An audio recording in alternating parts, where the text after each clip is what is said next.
de tout le pays, le Sénégal et de tout le continent noir.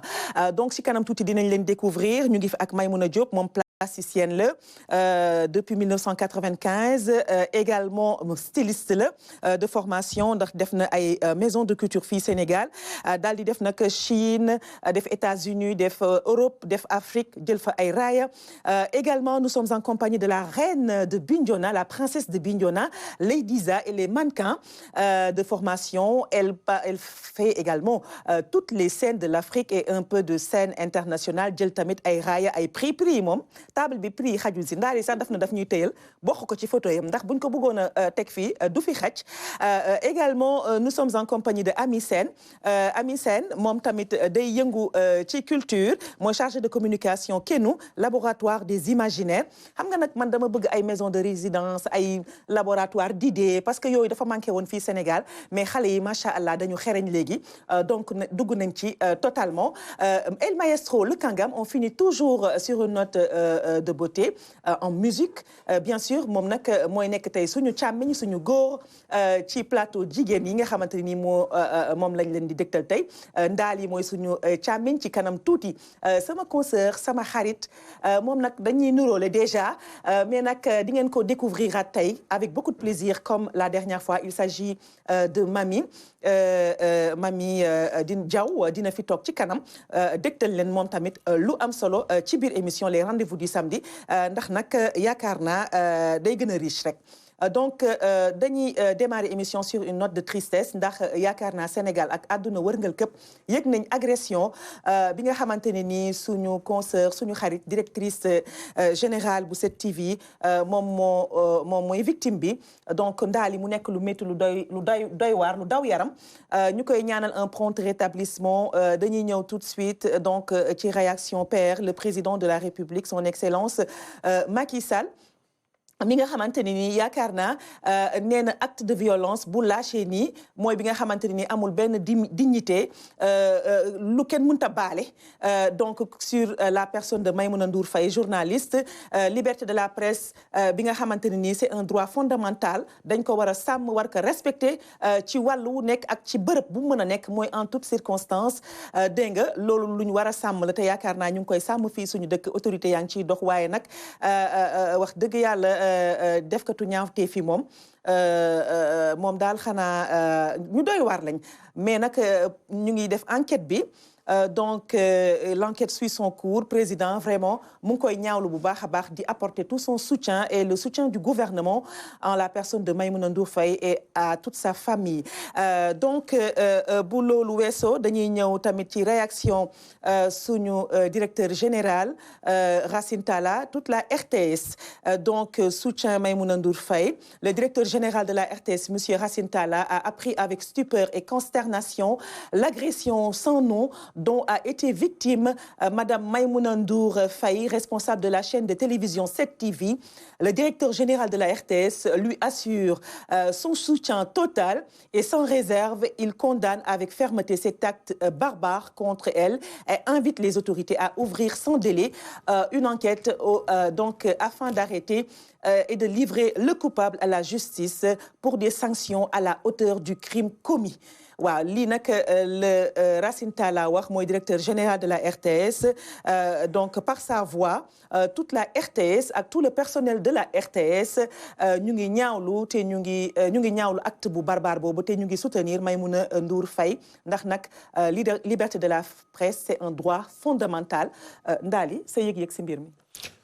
ginnaaw bi ma la nuyu ñi ñu toogal di ñaan sama kàddu yi fekk ñi nga xam ni mooy téléspectateurs yi fekk leen ci jàmm di leen siyaar bu baax xanaa di ko massawu di ko ñaan suñu borom yiir ko suñu borom sàmm ko suñu borom moom bu sa waxtu jotul ak lu mën a xewit doo dem métti na nag surtout muy jigéen góor sax buñ ko agressé dafa diis waxantuma la ak jigéen ak lu mën a xew looy sàkku ci doomu aadama te di ko jël bakkan da ko gën a foor bañ koo gaañ te gëm ni liggéey mooy maye moo tax doo teg sa bët ci alalu jàmbur surtout nag koo xam ne suñu consoeur la wax dëgg fa yàlla di liggéey di yaay di borom yi njaboot xam nga donc ñu ngi koy masawu bu baax wax dëgg fa yàlla di ko condamné ak bépp agression moom fu ñu ko dégg rek dañ koy ñaaw waaw dañ koy ñaaw dëgg la Maïmouna Diop styliste artiste plasticienne balaa ñuy ñëw ci sa liggéey yow en tant que leader ndax nag sa leadership dañ ko rafetlu fi Sénégal ak biti réew naka nga gisee mbir mi dal ci suñu xarit suñu sœur Maïmouna. lu ma metti la aussi ndax Maïmouna daje naa ak moom ba sonn en milieu professionnel. def na ay couverture ci man aussi ak beneen couverture bu mu defoon ak samay collègues plasticiens ci benn projet bu fondation Friedrich Naumann organisé woon workshop bi. Maïmouna yendu ak ñun ñaari fan joxe léppam ci terrain bi pour vraiment jàppale programme bi. ma gis ko nag sur le terrain tayiwul benn yoon te loolu aussi mu ko doon def pour promotion acteur u secteur bi ma concerné la. mooy le secteur de la mode. des arts plastiques principalement. voilà de la culture en général. waaw mu daj lu ne guddeeg bëccëg mu nekk ak ñun ci couverture bi ku ci nekk ñëw na ci yow waxtaan na ak yow ma rafetlu liggéeyam. donc lii su ma ko déggee aussi xol bu naqari laa koy déggee di sant yàlla nag bi nga xamante ne. loru ci comme nu mu ci waroon loru woo parce que paaka moom fu mu dugg si nit wax maar de taali jar na tiit waaw jar na tiit alors Leydiza yow tamit ngay leader ci sa domaine muy mannequinat ban yëg-yëg nga am en tant que jigéen ci liñ def suñu xarit suñu sœur Maïmouna. Franchement damay ne stop à la violence faite aux femmes parce que tey nga gis femme battante comme Maïmouna c'est vrai que je l'ai jamais rencontrée musuma ko gis mais dama koy gis à travers la télé ma gis ne c'est une femme battante koo xamante ne xeex na ba toll foofu tey mu ngi yor ay employés donc vraiment mu ngi def lu am solo pour Sénégal donc je dis vraiment stop di ko mastaw bu baax a baax ci li ko dal parce que c'est triste ouais. dëgg la donc Maïmouna ñu ngi lay souhaiter un prompt rétablissement et donc nous espérons que tu vas retrouver des couleurs tout de suite, très bientôt. En tout cas, elle est aux bons soins de médecins professionnels et toute la nation sénégalaise est derrière toi. Nous t'aimons. C'est important. Alors, donc, Maïmouna, yow moom turando Maïmouna nga, Maïmouna Diop, plus d'une corde à son arc. Maïmouna Diop est diplômée de l'École nationale des beaux-arts du Sénégal. Da nga doon liggéey ci ay thématiques yu am solo lu mel ni l'esthétique des femmes du Sahel.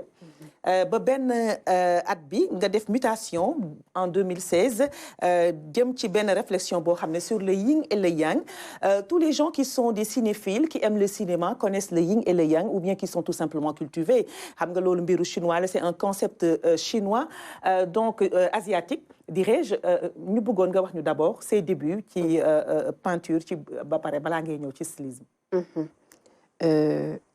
jërëjëf Aïni. maa ngi commencé peinture bi en 1994-95 parce que man couture bi laa njëkkee parce que j'ai eu mon CAP en coupe et couture au niveau du centre de Bopp. Ok. ma amee CAP bi doyul donc j'ai voulu avoir plus d'expérience il y a des concours d'entrée à l'Institut de coupe couture et de mode. Oui. ma dugg quand j'ai été diplômée au bout de 4 ans de formation. Oui. ma am obtenir benn brevet d'études professionnelles. Oui. si la jël brevet bi nag dugg def concours national à l'École nationale des beaux-arts à l'époque. Oui. qui est devenue l'ENAM, c'est l'École nationale des métiers de la culture. De la culture, effectivement. donc phase transition bi mi ngi nekk période sama rédaction mémoire de fin d'études. waaw. si la entamé également si même période bi sama carrière internationale. parce que bi ma defee 3e année dafa am benn organisme autrichien bu ñëwoon au niveau du centre culturel Blaise Senghor où j'ai aujourd'hui mon atelier d'expression. Oui. ñu organiser ba concours privilégier la participation des femmes. Bien sûr. alors man ma ñëw bokk ci concours bi.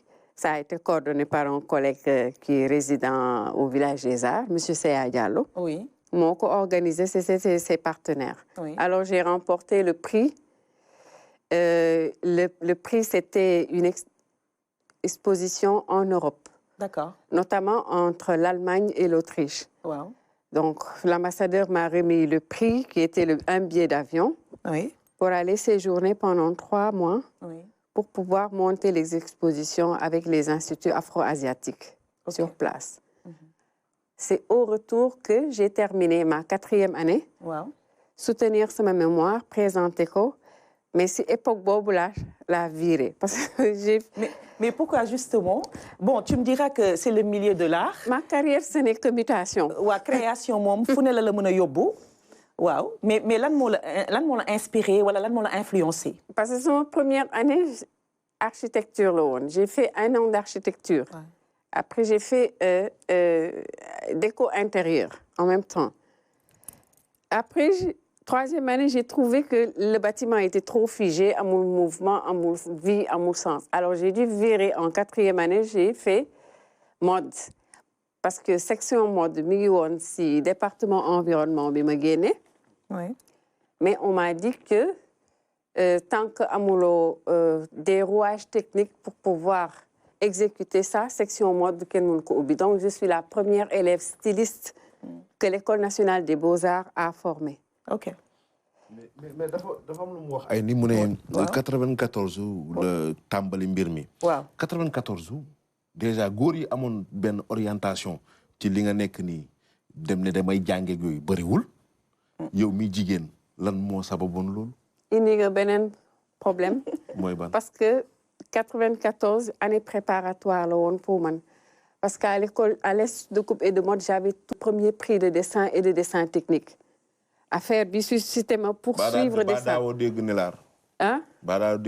Je suis sortie, alhamdoulilah, à chaque formation avec des diplômes mentions. gis nga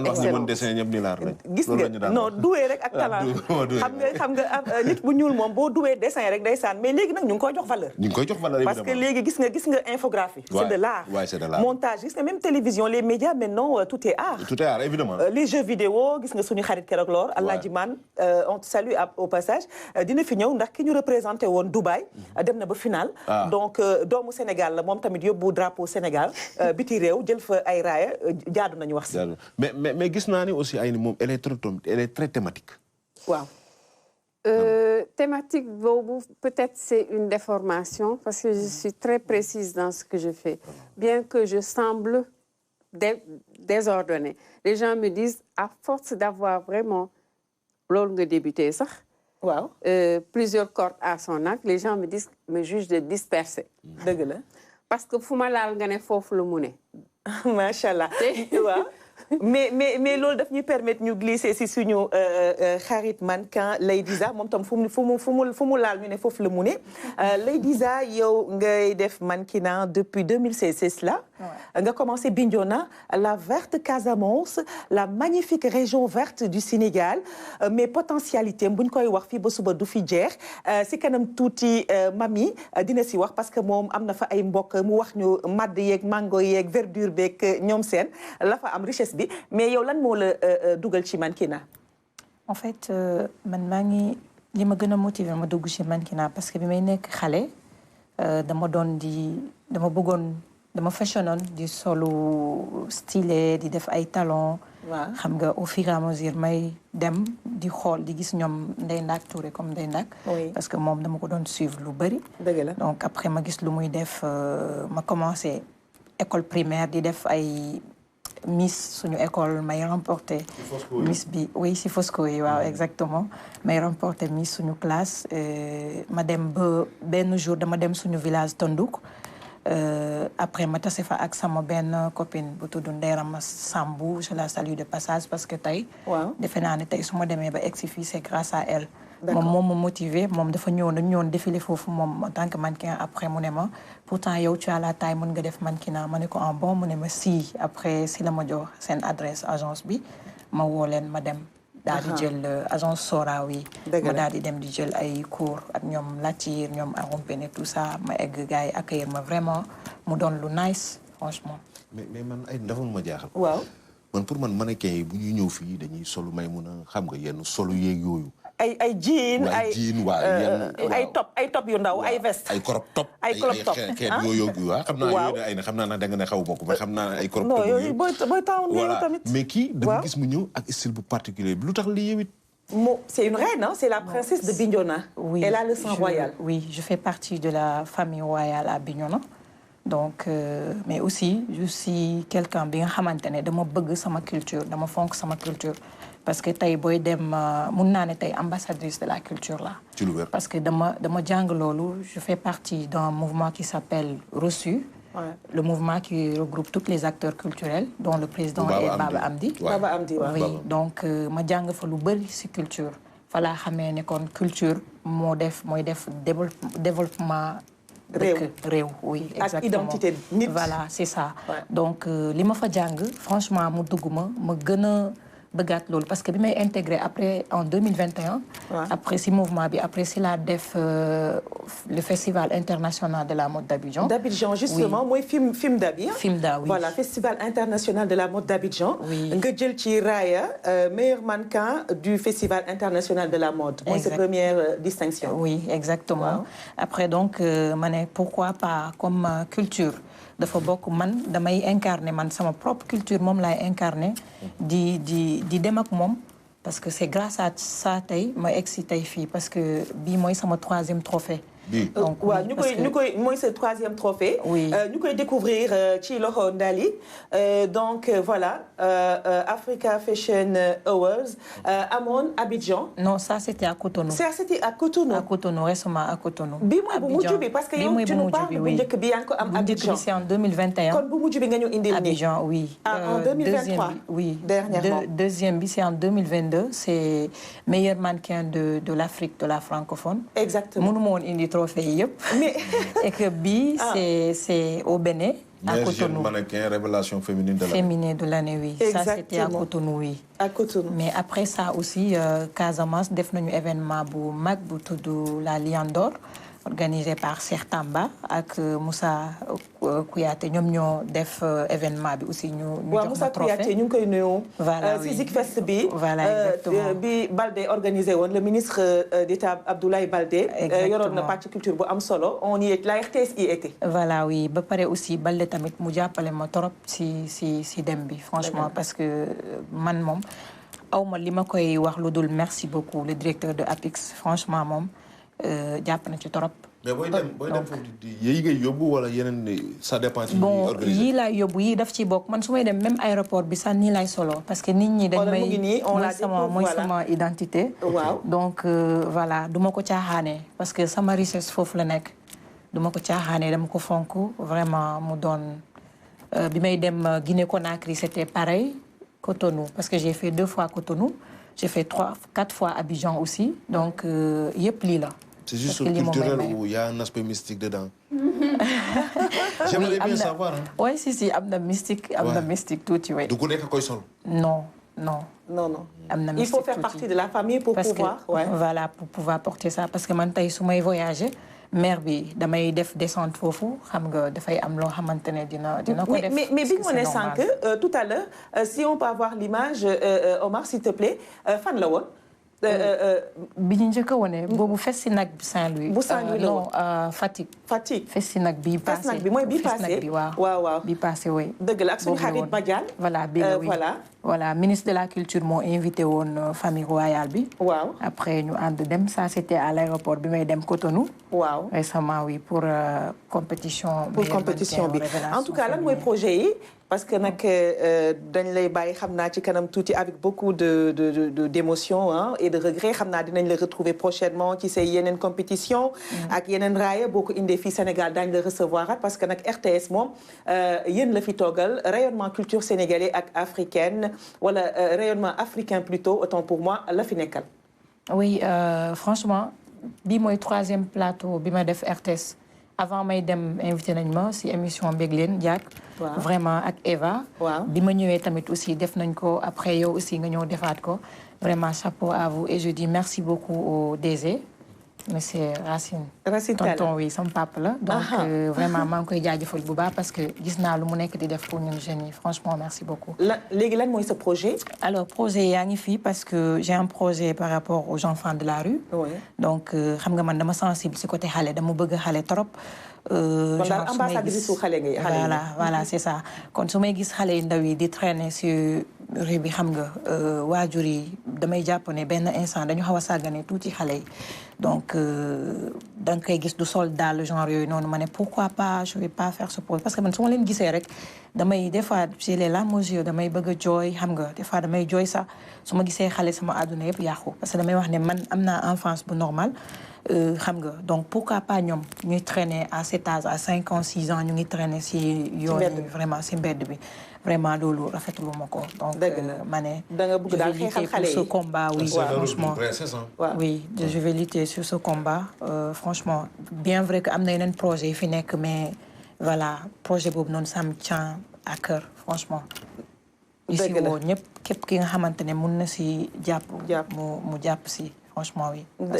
La cause des enfants est entendue à l'instant sur votre télévision nationale à RTS, la télévision de tous les moments, avec la princesse de Bignona, Lady Zia. Lady Zia, c'est un mannequin international.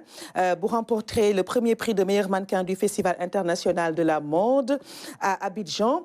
Et puis remporté deuxième prix en décembre 2022 au Festival de Abobo Fashion. Donc, Art 3, le trophée de meilleur mannequin de l'Afrique francophone en Côte d'Ivoire. Et donc, 2023, moom nga remporté prix Révélation meilleur mannequin de l'année africain à Cotonou. Mooy prix bi ñu leen won léegi ci seen télévision nationale. Nekk ni ci table bi yeneen distinction yeeg prix yi nag nekk ci table bi Maymouna Diop styliste plasticienne moo ñu ko indil tey moom tamit mu remporté ko ci leadership am donc lii yëpp day wane ne jigéen dafa am leadership fii Sénégal jigéen dañ ko dooleel fii sous nos cieux ici au Sénégal et en Afrique donc dinañ ñëw ci raayaam yi ci kanam moom tamit mais on se quitte en musique et en beauté avec notre invitée Lady Zia pour mieux la retrouver très prochainement et recevoir un autre invité sur le plateau des rendez-vous du samedi moom tamit mu yëngu ci culture di jigéen toujours jigéen donc il s'agit de Ami Sène. Mise chose due, nous sommes en compagnie d'Ami Sène, Ami qui est la chargée de communication de Kénou. Kénou qui est un laboratoire d'idées, un laboratoire des imaginaires. Moi, j'adore ce concept parce que c'est un concept que j'ai découvert. C'est un voyage pour moi biti réew. Donc là, je découvre que mu ngi commencé di am Sénégal et c'est avec beaucoup de bonheur. Bonjour, Ami. Bonjour. Ça va, naka nga def? Ça va, alhamdoulilah. Ravie d'être là parmi vous. Ah, mais le plaisir est partagé. Donc, le laboratoire des imaginaires Kénou existe depuis 2020, c'est cela. Et lan moo nekk je sais pas moi, au départ de cette idée, de cette initiative, lan la? D'accord. Alors, il faut savoir que avant Kénou di nekk laboratoire bi, kër la woon boo xamante ne Ali Beta, le musicien, moom moo fa dëkkoon. Oui, nous le connaissons bien. Xaritu Ndeye Aïda Dia bu RTS. Voilà. Donc, mu gis ne théâtre dafa commencé woon suux. Mu bëggoon ko yëkkati et si perspective boobu nag la ne xaaral. xalaat ubbi loo xamante ne dina mën a permettre loolu mu dundaat. loolu nekk lu am solo donc c'est un espace culturel dédié aux arts de la parole et puis artistes yi ak acteurs culturels yi di ci yëngu. ñu bëggoon xam yan réalisation ngeen defagum parce que def ngeen ay pièces de théâtre yu ma xam. donc entre autres pièces de théâtre Maintenant ou jamais, Souffle comme la terre et puis Jantu Guddi, Le soleil de la nuit, des pièces qui ont eu beaucoup de succès nga wax ñu ci tuuti. Alors comme nu nga ko waxee centre culturel la boo xamante ne day proposer ay formations. Des formations, des cours de langue, prise de parole, des formations aussi de théâtre, mise en scène, écriture, scénario ak yooyu. waaye comme ni nga ko waxee léegi dañuy produire aussi ay spectacles. Le spectacle Souffle bu def succès comme ni nga ko waxee Maintenant ou jamais ak Jantu Guddi nga xam ne benn production la woon boo xamante ne dañoo defar benn garab boo xamante ne arbre à parables la mais en même temps da ngay mën a utiliser arbre boobu c'est-à-dire bu programme amee bu jegee garab gi mën nga utiliser ay prise pour mu indi le courant waaye aussi da ngay ñëw noppaloo fa mais mën nga fa charger je prends l'exemple de romb sa batterie faible nga waroon a am benn émission war a woo Tata Ayni wala nga am benn réunion nga ñëw branché fa toog. Ok, très bien. Alors, ñu bëggoon xam résidence d'artiste la également. Artistes yi dañ fay ñëw di bind. di fa inspiré wu. ku fa bëgg a ñëw tey fan ngay jaar ak naka ngay def. Alors, comme ni nga ko waxee c'est un centre boo xamante ne dañuy accueillir ay artistes yu jógee ci fu nekk. Déjà là, on a des résidents qui nous viennent de l'Allemagne. fu nekk la ñuy jógee di ñëw. Alors, Ouakam lañ nekk. Cité Comico képp koo xamante ne bëgg na ñëw mën na rapproché wu auprès de moi après bu ko defee ñu yombal lépp dañuy def aussi ay formations. Comme nu ma ko waxee des formations en cours de langue. ak aussi ay production de podcast. da ngeen di def ay podcast mais podcast. xam nga maintenant ay bëggoon naa xam langue yan la. Des cours de wolof parce que d'habitude ñi nga xamante ne dañuy ñëw foofu ay étrangers lañu. Mais on fait aussi des cours de français et d'anglais. Mais aussi ay cours de renforcement pour xale yi nga xamante ne dañoo bëgg a def ay renforcement de capacité foofu ci Ouakam. C'est gratuit. Non, c'est payant. C'est payant. Mais par contre pour les renforcements xale yi nga xamante ne ñoo nekk foofu ci Ouakam dañ leen di jàppale di leen dimbale. pour ñu gën a jàng waaw. am na solo. waa léegi da ngeen fay def ay mise en scène ay podcast dama bëggoon nga wax sénégalais yi pour ñi ko xamul ndax xam nga nit ñi dañ koy dégg. yow xam nga yaa ngi rajo xam nga luy podcast. rajo nous sommes des produits de la radio Sénégal. RSI, Radio Sénégal International, Dakar FM 94.5, la Radio Bonheur, au 58 boulevard de la République. Mami si kanam dina ñëw si suñuy programme RTS à voir absolument ak suñuy sur nos ondes, nos programmes sur nos ondes, les stations, nos différentes stations radio. Ci kanam lay nekk mais lan mooy podcast. Podcast genre par exemple su fekkee da nga am benn œuvre. boo xamante ne soit émission la. wala livre. wala dara loo produire au lieu mu nekk à l'écrit c'est à l'oral da nga koy enregistrer mën ko mettre en ligne pour nit ñi di ko mën a déglu. dëgg la au lieu ñu lay gis dañ lay déglu c'est un peu comme à la radio en fait. dafa neex. waaw. surtout quand tu as une belle voix. Oui. Surtout l'histoire quand l'histoire est passionnante. Oui. Haletante. Là tu es suspendu quoi. Ça donne envie de continuer si comme ni nga ko waxee bu baat bi neexee. en plus li ngay raconter am sens. Ça donne vraiment envie d'écouter. Parce que nit ñi tamit amuñu toujours temps wu xëy na di dem à la télé wala feneen. dëgg la. ñu ngi gis léegi benn pièce de théâtre bu ngeen joué à Ouakam. En tout cas ñu ngi souhaiter suñu mbokk artistes surtout les jeunes talents qui ont envie de se former voilà pièce bi c'était quelle pièce ñu ñëw ci yéen. lii dañ doon waajal suñu journée portes ouvertes yi nga xamante ne moo nekk nii di am. tàmbali nañ ko démb. C'est le 1er, 2 et 3 mars inchallah on vous invite à venir. Donc fële la si. Ouakam côté Brioche Dorée. ëpp la c'est un consortium bu regroupé ay artistes. yow déjà Kenu fa la nekk ak yeneen structure yoo xamante ne ni dañuy liggéey ci ay domaines yoo xamante ne c'est différent. dëgg la loolu am na solo Kenu donc un laboratoire des imaginaires espace culturel dédié aux arts ñu leen ci encourager lu bëri bu waxtu bi nag tolloo fii. Amis téléspectateurs chers invités Maïmouna yow xam naa seen espace culturel bi kenn di nga ci wax sa avis ci kanam dañ leen di invité donc ngeen découvrir instant souvenir ndaali di leen ko dégtal tey nag man surprise lay nekk si man surprise lay nekk pour vous amis téléspectateurs avec la complicité de la régie on découvre instant souvenir et on se retrouve juste derrière.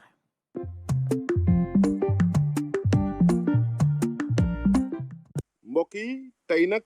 instant souvenir day dem ba benn dëkk bu ñu doon wax ci jamono ju njëkk ji jànqeen ñenn ñi di ko naan Thiès ñenn ñi di ko wax benn dëkk ñaari gaar seeti fa jëmm ju ñuy wax Mapaté Gadiaga ñu gën koo xam ci James jaar Royal Band de Thiès Lagem bu Kaolack ak Star Band bu Dakar ak dem si yàlla guitariste bu mag ba Biram Cissé ñu gënoon ko xam ci mbool te nekkoon réparateur électronique taxawaloon aussi groupe bu ñuy wax performance électronique ñaari jëmm yooyu ñoo taxawal groupe bu ñuy wax Super Kayor ñu gënoon leen ràññee ci musique bu différent bu uuti ak li fi amoon dem ba utal ko tur ñu koy wax salsa mbalax 1994 ñu génnee capitale wala région soppante 1995 ak li nga xam ni mooy taar 1996 1997 ñu génne li nga xam ni mooy seen CD bi njëkk tuddee ko soppante nit ñi soppan ko lool bëgg leen ci lool ba loolu yóbbu leen ci tubaab bu ñuy wax Günter Graetz di allemand nekkoon ci label bu mag boobu di Popular African Music produire leen li nga xam ni mooy seen premier album international boobu sax 1998 fa lañ dem ci li nga xam ni mooy tournée européenne bokkaale ci compilation African Salsa bu Edwards taxawaloon ñu defoon ci ñeenti son soppante xam sa bopp capitale wala région ak déggoo 2002 Super Kayor bokkaat ci compilation Popular African Music bu tuddoon embouteillage ñu ci ràññee son bu nga xam ni bokkoon nañ kook ki nga xam ni mooy saxophone bu mag bi nekkoon Baobab di Issa Sissoko waaye Super Kayor nekkul woon Mapaté Gadiaga alias Jams rek ak ki nga xam ni mooy Birame Cissé ñu gënoon ko xam ci mbool ràññee nañ ci ki nga xam ni mooy Moustique Ndiaye ñu gën ko ràññee ci son bi di xéwal ak Pascal Dieng dem si yàlla ginnaaw ba ki nga xam ni mooy mbool génne àdduna yàggul dara mën nañ wax ni Super Kayor mi ngi gën a raar ci bëtu nit ñi ak ci noppi nit ñi waaye terewul ne xam leen nañ ñu ne du yàgg dara dinañ dellu siwaat ndax li fi ki nga xam ni mooy Birame Cissé mbool ak Pascal Dieng ak Moustique Ndiaye bàyyi Jams nee na lu mu war a wéyal la dëgg la loolu nag nekk lu am solo Super Kayor tey nag la ñu indil ndaali ñu bàyyi la nga wax ñu tuuti si Super Kayor lu tax nga tànn Super Kayor. waa xam nga ay ni jigéen sax laa naroon waxtaanee. tey tamit dañ lay carton rouge de. mais dama koy. mais tamit dama ne ki ma naroon waxtaan jigéen ni mag la ci tur. mag la ci artiste ma ne woon damay bàyyi ba bële di ñëw ñu def surprise bi. Super Kayor dafay groupe bu mythique ay ni parce que dafa ñëw ci moment boo xam ne paysage musical sénégalais bi boobu mbalax bi mi ngi doon dóor bu baax xam nga. ñu soxla woon yeneen variété mais mënuñu woon chercher ji ay musique ci yeneen dëkk. comme imposé woon nañ mbalax Sénégal ba pare Super Kayor ñëw boole ñu indil benn musique boo xam ne style latino bi ak mbalax bi la boole. ba ñu commencé dem naan salsa mbalax mu commencé am li ñuy wax werante ñu naan salsa mbalax amul fekk ne mbalax moom reggae mbalax mën na am jazz mbalax mën na am mbalax mën naa ànd ak lu ne parce que rythme rek la mais beneen bi aussi moom mooy Super Kayor dafa ñëwoon indi waat lu bees ndax bul fàtte ni balaa waa Flash di ñëw Super Kayor mooy groupe bu nekkoon Thiès imposé waatoon ginnaaw Royal Band de Thiès bu njëkk ba ginnaaw Ray Band Ray Band amoon na. Ray Band te Salif Keita nekkoon ci ak ñoom seen. Super Kayor day groupe boo xam ni. dafa ñëw marqué waat empreinte mais li ñu gën a marqué daal moom mooy. ñett génn nañ ci àdduna. kenn ci des. te ki ci des moom assuré na ni. li fi gars yi jotal liggéey moom dina ko perpétuer. dëgg la loolu nekk lu am solo donc dañuy dellu si waat ak suñuy invité donc Ami Maïmouna dégg nga li Ami wax ci Kénu yow lan la inspiré. seen laboratoire des imaginaires bi espace culturel bi nga xamante ni ñi dañ ko offrir acteurs culturels yi pour ñu exprimer wu fa am si biir domaine culturel bi ñu bëri dañ ko bëgg a embrasser mais du ñuy am seen chance parce que école formation académique bi lu muy laaj dafa xaw a diis ci ñoom parce que da lay laaj niveau intellectuel boo xamante ne peut-être ñu bëri ñu ci bugg a dugg du ñu atteindre niveau boobu. parce que même léegi ils sont stricts il faut nécessairement le baccalauréat pour def concours d'entrée bi. condition bi loolu la. niveau dafa baax ci nit. niveau dafa baax ci nit man jàpp naa ne loolu aussi lu baax la ñuy inciter xale yi ñuy bañ a teel a abandonner école. ñuy même bu ñu gisul leneen sax wala sentir guñu domaine professionnel bi ñu bëgg a dem ñu pousse jàng bi. dëgg la parce que occuper jeunesse ci jàng dafa baax. torop dëgg la donc école bi ñoom bac bi c'est nécessaire pour pouvoir nga passer concours bi c'est une condition. dëgg la donc le fait que ñoom aussi ñu am ay yeneen talent yoo xam ne parce que am na génie buy nelaw ci doomu aadama bu nekk.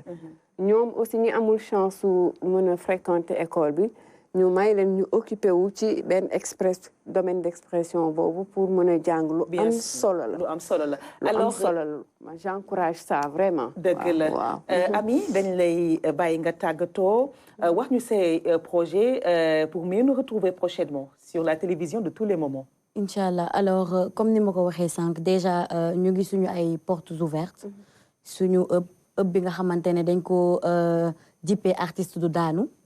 C'est une phrase que Moussa Ngom moom mooy waaw voilà moom la waxoon mu ne artiste bu fonkee liggéeyam artiste du daanu alors ci loolu nag lañ ne nañu inspiré wu ci phrase boobu ak ci ay œuvre am déjà son fils il est là il est parmi nous parce que tam nit bu dee da ngay utiliser phrase am Cheikh Ngom du jàll bu fekkee da ngay utiliser phrase am wala ngay inspiré wu ci li muy def baax na bu fekkee dafa dëddu njabootam tamit ñëw toog donc ñu ngi suñu journée portes ouvertes yi ñu ngi fexe comme ni nga ko waxee di former les jeunes parce que espace la boo xam ne jeunes yi ñoo fa ëpp jeunes yi ñoom ñoo fa nekk di xoslu ndànk-ndànk donc ñu ngi woo ñëpp ñu ñëw découvrir espace bi xool li fa nekk ñu xam ne art bi la ñuy dundal comme ni nga ko waxee ku ci nekk ci ñun am na loo xamante ne mu ngi nelaw ci yow kenn day fexe ba yee loolu waaye ci yee bu gën a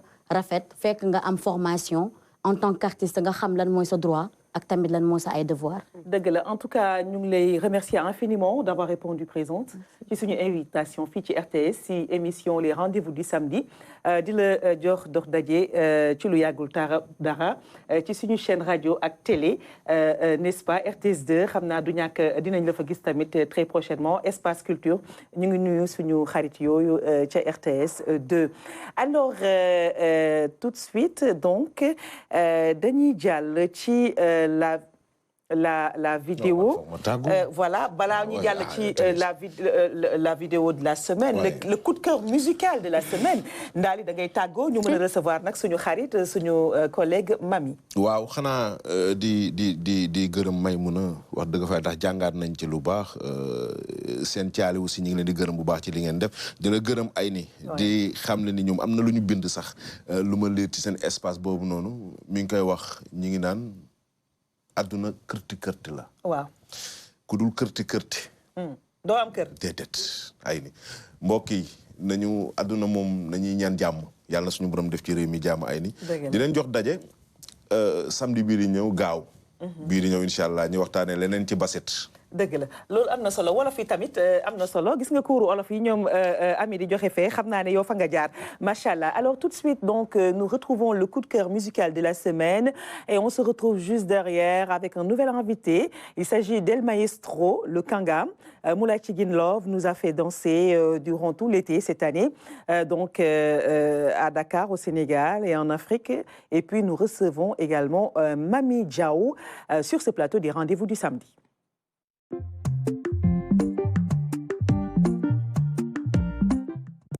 C'est le titre de la vidéo magnifique qu'on vient de voir sur la RTS, la télévision de tous les moments. Alors, nous sommes en compagnie maintenant de Mami Diao. Alors, Mami, bon rendez-vous du samedi.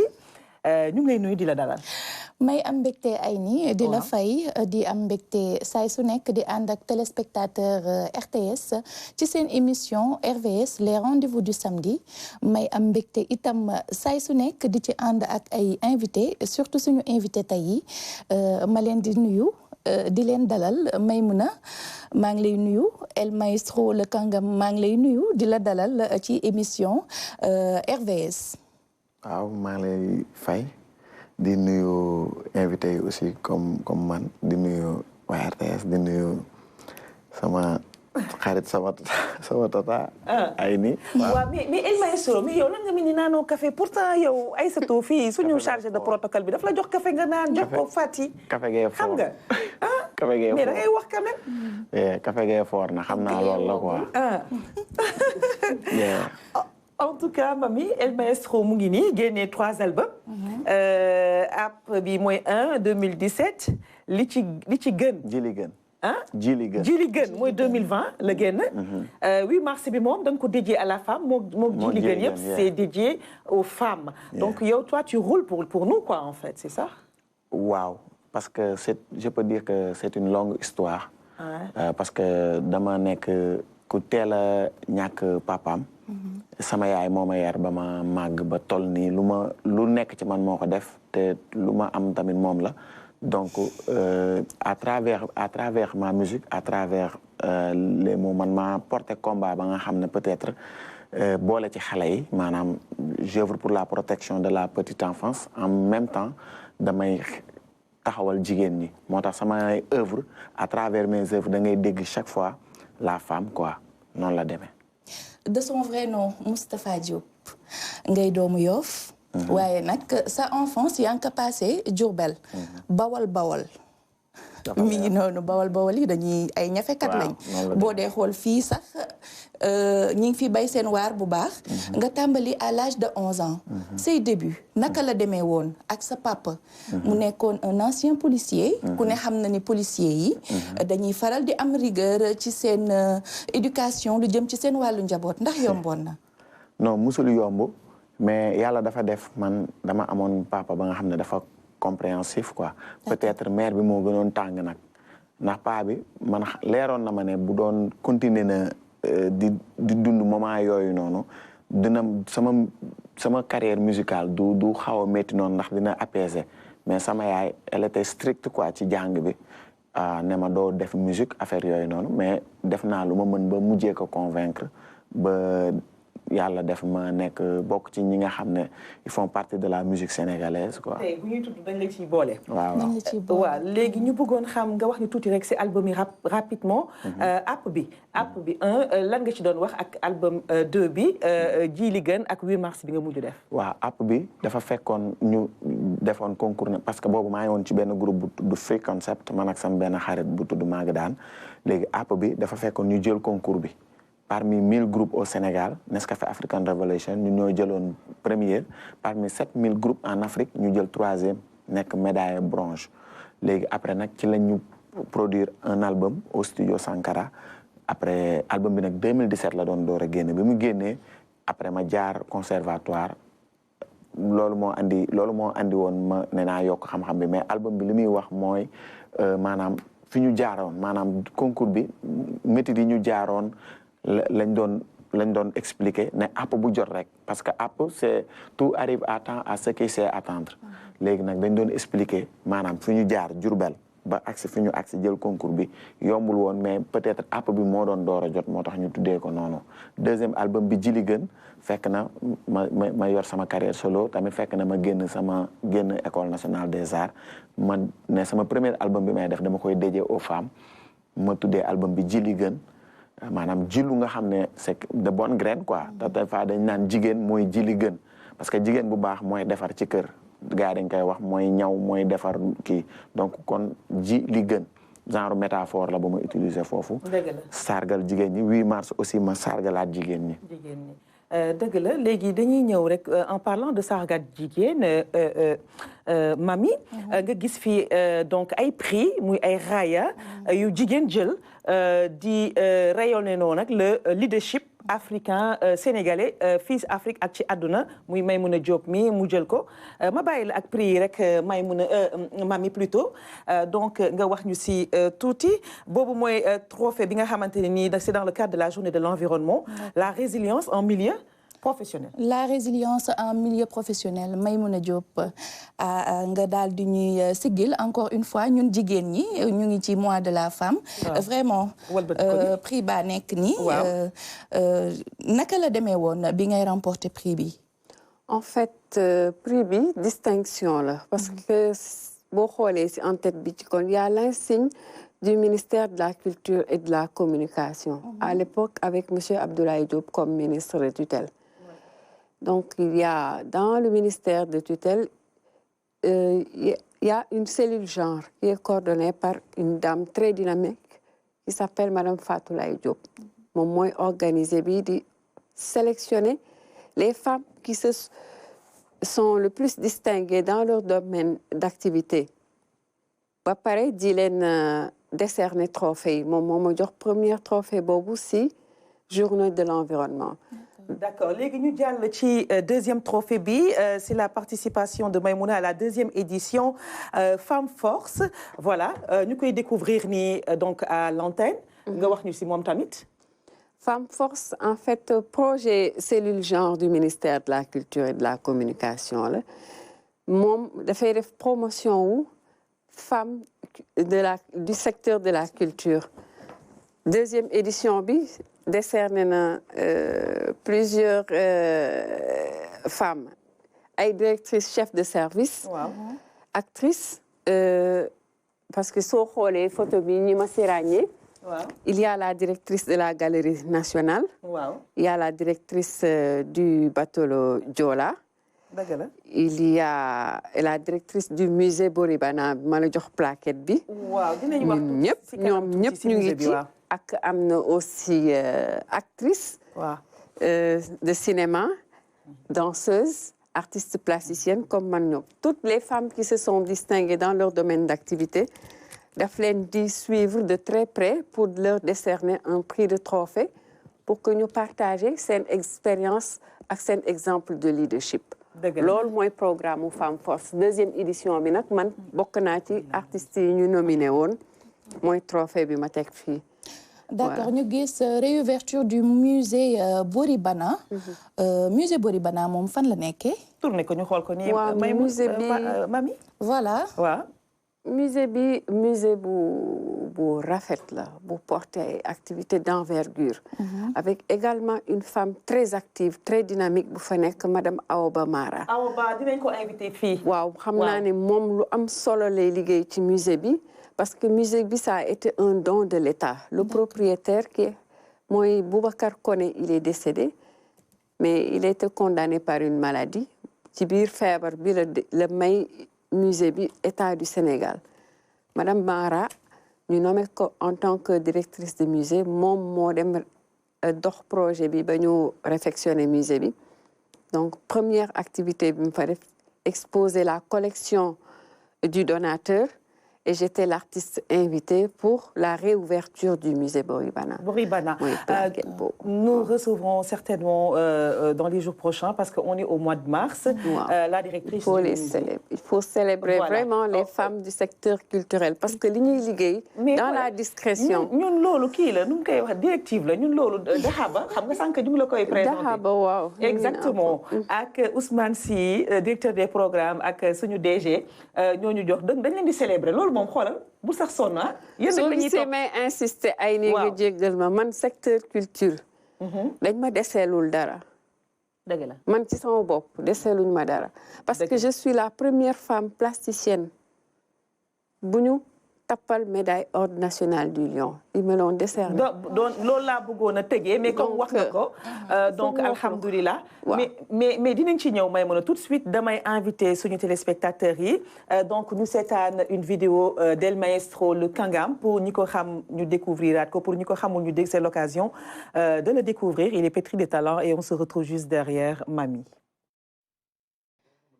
C'était El Maestro le Kangam dans Moulay Tchegin Love du Fun. Bien sûr, El Maestro Kangam nga faral nag di promouvoir wala nga faral di fësal jigéen ñi ci say way. ñu gis ne aussi participer nga ci atelier de musique auprès du groupe jazz américain bu Adam Larson Quartet. Naka nga dundee expérience boobu. waaw boobu maa ngi nekkoon École nationale des arts. ñu choisir ma parmi les élèves yi nga xam ne ñoo war a def workshop ak groupe de jazz boobu parce que dañu bëggoon benn affaire bu culturelle quoi parce que dañu waroon def ay session au centre mooy Douta Seck mais man dama bokkoon ci ñi leen proposer lu leen intéressé parce que dañu ñëw di way affaire chorale et tout te ñoom maîtriser nañ loolu ma ne leen comme workshop la ma participer wax leen sama xalaat ne comme workshop la te ñun ay sénégalais lañ on a notre culture on a nos instruments traditionnels et nos rythmes musicaux traditionnels pourquoi pas ñu boole ko cocktailiser ko pour avoir benn affaire ba nga xam ne mooy gën a international après ils ont trouvé ça intéressant après ma joué ak ñoom foofu noonu et c'était cool quoi. Mais qu'est-ce qui fait El Maestro lan moo tax yow dafa mel ni jigéen ñi nga gën a déggool say way jigéen ji ngay gën a sargal jigéen ji ngay gën a wax. parce que dama bëgg di rendre hommage toujours sama yaay.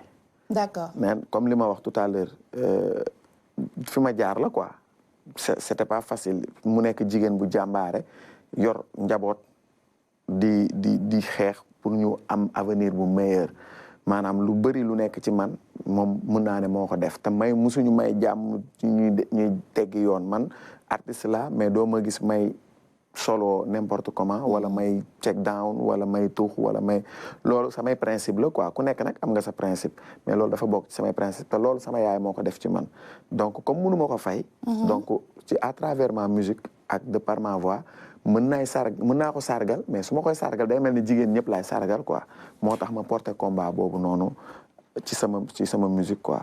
dëgg la Maïmouna donc mami dañuy ñëw tuuti ci Maïmouna rek ndax li ñu dese si waxtu bëreetul.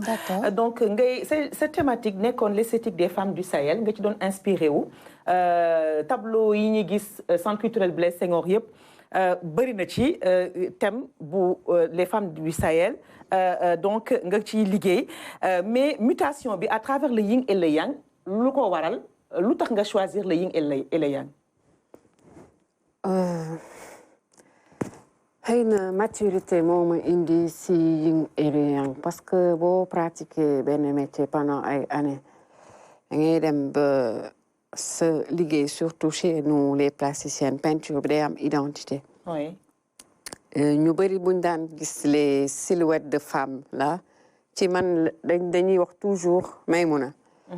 Donc peinture bi am na identité avant may yegg année 2016 parce que 2016 sama première exposition internationale sama première exposition fii au niveau national si Biennale la woon Biennale 2016. Oui. Mais avant moom laa wax dama commencé sama carrière internationale j'ai vécu presque pendant 14 ans en Autriche entre l'Autriche et l'Allemagne. Je suis revenue ici en 2009. Arrivé mon papa. Nous découvrir voilà tes œuvres. Voilà, mon papa est décédé en 2010 donc je suis restée constamment ici. Parce que wëndeelu naa fu nekk comme on me dit. nu muy taxawaaloo noonu. mais le yin et le yang pourquoi le yin et le yang ak nga expliquer ñu lan mooy le yin et le yang.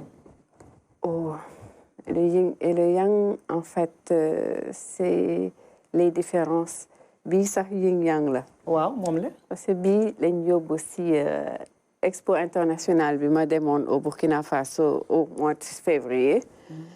Donc yin bi mooy. Opposé yang bi mais il y a toujours une complicité entre le yin et le yang ay opposé lañu c'est comme si on définissait la vie et la mort l'homme et la femme sont les contraires de la vie. Le noir et le blanc voilà. Mais on peut pas les séparer parce qu'il y a toujours une partie du yin dans le yang. Bien sûr. C'est pour ça que mu def benn cercle en général c'est défini par deux couleurs noir et blanc. Exactement. Ce sont des valeurs. Oui. Pas des couleurs, parce qu'en peinture, nous, dans notre jargon, le noir et le blanc ne sont pas des couleurs, ce sont des valeurs. Des valeurs, bien sûr. Mais dimension spirituelle, boobu maturité bi moo ko indi. Parce qu'il a commencé d'y réfléchir entre les choses qui sont différentes dans la vie, le positif et le négatif. Très bien. Lan nga mën a privilégier selon la situation lu mu soxla. D'accord, Maïmouna. Comme niñ ko gisee sur vos œuvres le yin et le yang mu nekk benn inspiration boo xamante ni il fallait que nga expliquer ko pour ñu comprendre. Maintenant lan moo lay inspiré ci say peinture ci say création lan moo lay inspiré exactement. En fait lu nekk mun na la inspiré yëg-yëg la rek ay état d'âme yooyu vivre nga sentir benn besoin exprimé wu comme mooy musiciens yi dinañ woy benn thématique. waaw demee ñu jàll ci beneen parce que instant boobu dafa am lu ñu dund war ko mun a am message bu ñu war a véhiculer donc yin yang bi dafa nekk loo xam ne c'est un sujet intarissable parce que àddina yëpp boo ko dee xool lépp yin la lépp yang la tout est spirituel ñun ci suñu bopp yàlla nu ñu sàkkee sax spiritualisme mi ngi ci loolu la ñuy dund à travers les 5 prière. dëgg la loolu lu am solo la en fait donc mami xam nga àdduna dualité la. mooy dara nekkul rek fixe ni lépp ñaar la. donc mooy la dualité de la vie. donc comme tu dis inspiration bu intarissable la. alors tout de suite bu waxtu bi tolloo fii dañ leen di indil nag dégtal leen les programmes de la RTS ce week-end et à voir sur la RTS et sur nos ondes et c'est parti tout de suite avec Mami.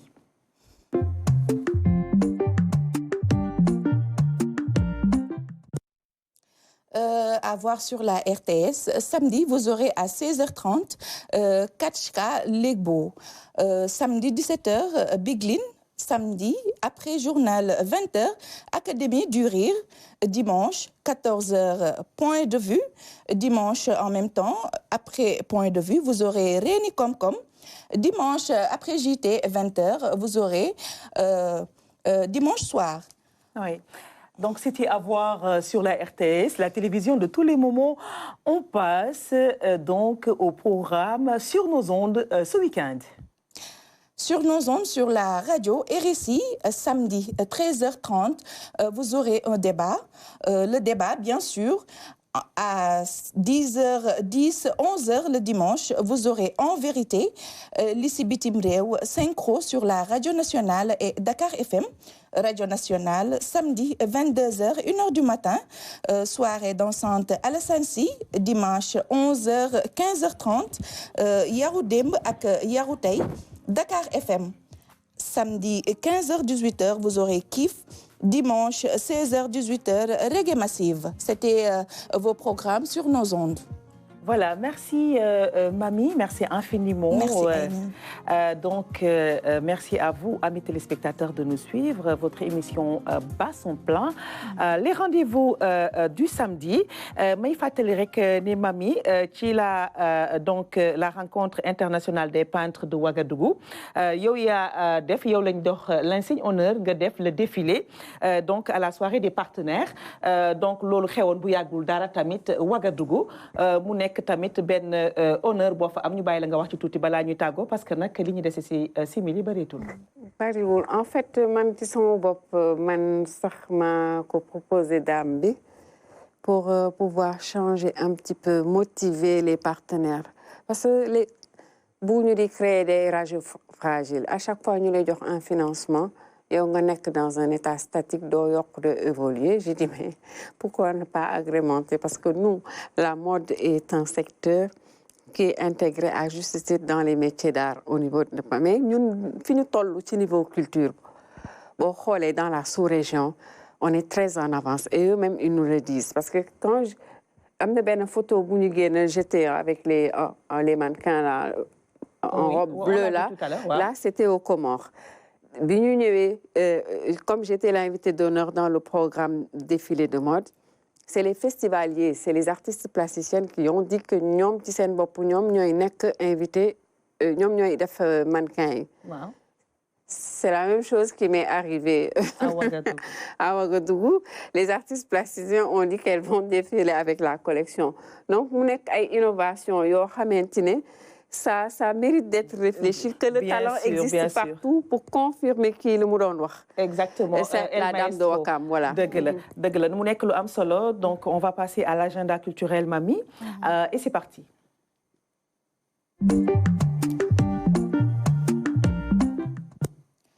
Eh bien, pour votre agenda culturel, exposition photographie du musée de Quai Branly, Jacques Chirac, Habiter le monde, du 19 janvier au 31 mars 2024 au musée Théodore Monod.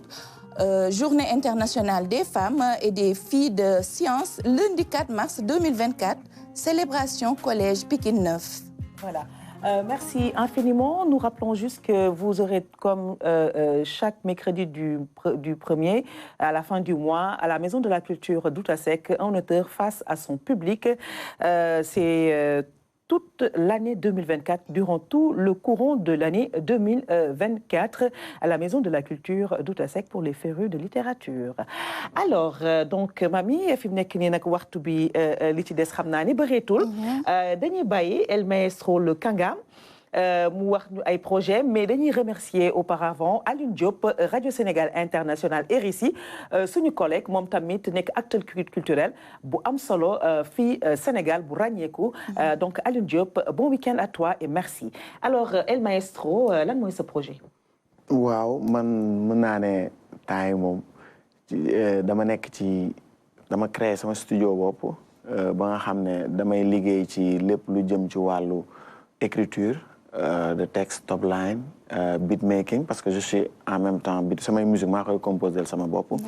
En plus je le fais pour d'autres personnes parce que mën naa ne bu ngeen gisee son bi nga xam ne instant yii nii moo gën a nekk hit Sénégal bi def record 11 millions de vues en un mois man maa ko defar muy son bi ma defal Soxu Bébé. waaw donc si loolu maa ngi ci liggéey. En même temps parallèlement maa ngi ak sama carrière di préparer des clips. avec sama manager. loolu am na solo Fati Diallo. waaw fi mu nekk nii dañuy tàggoo en quelques secondes rek may mun a lan ngay tàggoo en quelques secondes.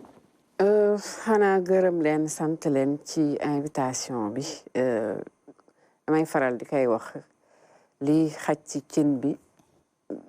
xaw ma li duuf si nag bi du xaj ci cin bi parce que. su ma defee carrière presque 25 ans de carrière dans la pratique je partout du sur un plateau d'autant plus que dama partager plateau bi ak ñeneen ñi xanaa cof sànni fii cof sànni fii mais je me reconnais dans ça parce qu'on me dit dispersé xam nga léegi laa lay wax ni am nga invité bu neex parce que bu ñu làmbee fii ñu ne domaine d'activité boobu la mën d'autres te disent que comédie nga waroon def art plastique. Enfin, voilà, moi j'ai l'habitude de dire que vous avez plus d'une corde à votre arc. Polyvalence. Certes, ben métier parce que art c'est de la magie en fait. Alors Maïmouna, merci Expression, infiniment. Voilà, on va te retrouver très prochainement sur nos antennes. La RTS, la télévision de tous les moments, sur une chaîne de télé ou une station radio. Alors Mami, c'était avec beaucoup de plaisir, très élégante aujourd'hui. Merci. Ce samedi, donc Langueta Gotay.